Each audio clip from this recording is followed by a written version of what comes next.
Hariho ikibazo abantu dukunze kugira, abantu borora inka usanga kenshi bagira ikibazo cy'ivyatsi. Rero iyi mashini yiri ngaha ni imashini ifasha yuko ivyatsi ushobora kubibika n'amezi 5 bikaguma bikomeye. Iyi ni imashini nziza cyane.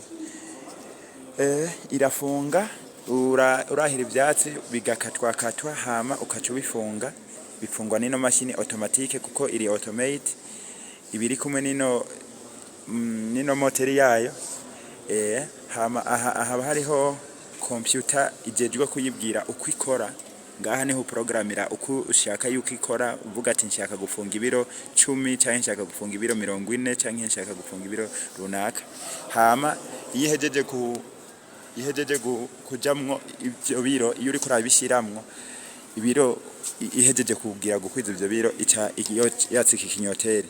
Yatsikije ikinyoteri kuvuga iyo imashini ucureka kushiramwo ibindi bintu bikaca byifunga aho nyene. So bica bisohokera ngaha bikaza ngaha.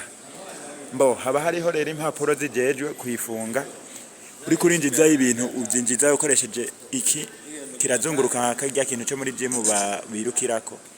Nico gituma niyo iri ni accessoire ituma byinjiramo. So ikabikoresha izi impapuro mubona ngaha. Izi impapuro mubona ngaha.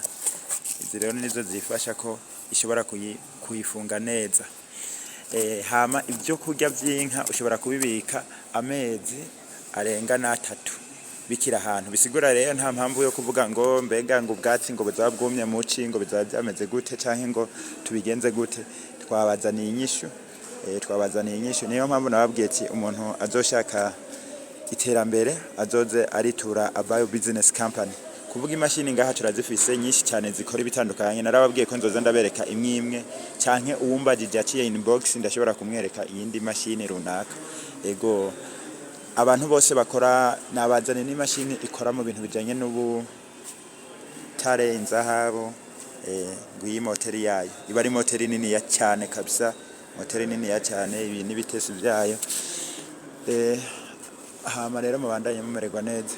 Ego abantu bifuza korora kijambere, kurima kijambere, imashini zabigenewe zirahari.